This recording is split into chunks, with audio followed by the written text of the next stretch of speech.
Thank you. Good evening. Connor and Caden, congratulations.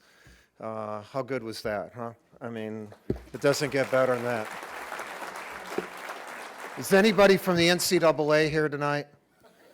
No, only intelligent people are here. And I'm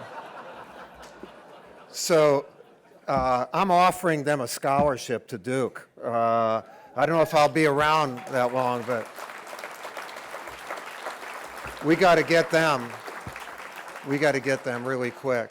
Look, last year was an amazing night for me to share the stage with Pat Summitt and having this honor bestowed on both of us.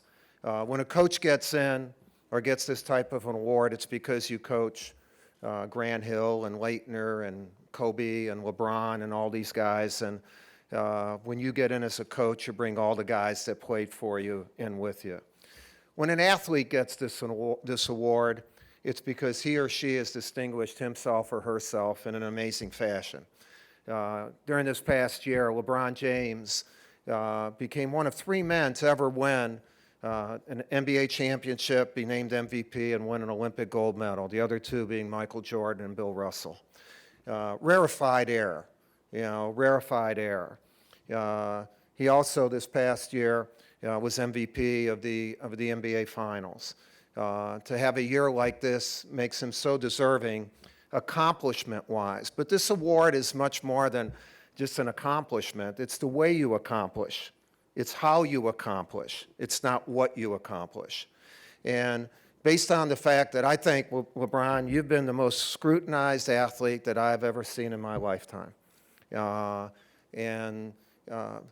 To have the year of scrutiny that you had the year before, and then to have the year of accomplishment and the dignity and class that you showed in accomplishment makes you unbelievably deserving of this award. Congratulations.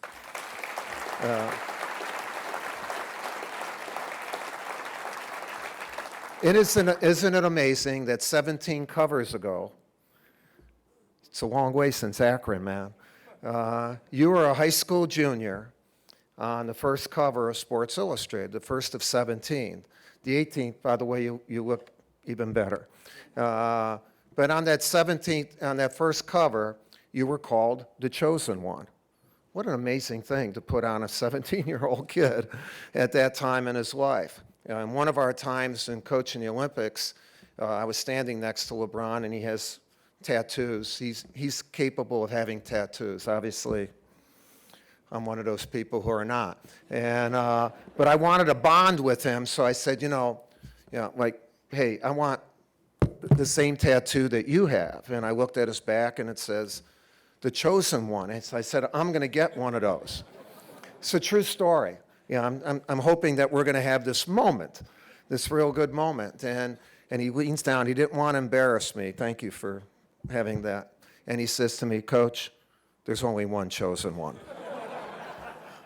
And there is only one chosen one. So how did you get here? Akron to being the Sports Illustrated Sportsman of the Year. When you were that old, when you were in high school, everyone recognized your athletic ability. They didn't know how to define it. They couldn't categorize it. And as a result, it was tough to put you in a group. Like, who were you besides being this amazing athlete? He's not a guard. He's not a forward. He does this. And everyone tried to give their description of you. And so your athletic ability was recognized as world class, which it was. The thing that people didn't recognize are your other abilities. Since then, 17 covers later, what we have found are other abilities. And I have seen that in the time that I've had the honor of working with you. The very first talent that people never understood is your brilliance. You are as intelligent a player as I have ever seen play the game of basketball. And the way to develop intelligence is only through experience and through education. You're not going to see it at 17, but if you develop it, man, when you do see it, something great is going to happen. The second thing that people never saw, and it's one of your extraordinary abilities, is your leadership ability. You are an amazing leader. You feel and you prepare and you earn people's trust, people want to follow you. And I have seen you do that, especially this past summer when we won the 2012 Olympic Games in London. Along with that, one of your great qualities is your voice. It's not a singing voice. Don't worry. You have nothing to worry about. I've heard him in the shower. You know, he's not gonna be there, all right? It's your voice on the court to go along with your leadership. You see, in our game, in sports, people talk about leadership, and a number of sports have stop actions. There's an in-between innings. There's 40, whatever football gives for in-between plays. In our sport, it's continuous action. And so our sport favors the continuous thinker, the continuous leader, and the person who has a great voice. You have found that. You are able to do that. I've coached as a head coach for 38 years, and I have never seen anybody be able to do that. You also, and this is your best quality, you have a spirit. And I think it comes from the person right behind you. You know, that beautiful lady that you call your mom, that you have a love for the game and a love for people. And it comes out all the time. You are truly rare. And as a result, you know, what has happened is truly rare. You have become the Sports Illustrated Sportsman of the Year. But you are in a rare spot in your life.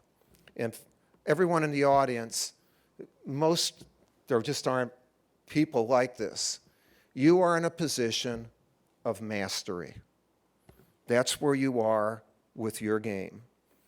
There's nobody in the history of the game of basketball who has been more unique than you. No one has been able to play all positions or guard all positions in the highest level that you can do. And so, in accepting this award tonight, what you do, and it's tough to categorize you, but I'm going to put you in one category tonight, and that's the group of some of the best athletes who have ever played a sport on this planet. You will join that group tonight, and you will do what you've done with every group. You will elevate the status of that group. Congratulations.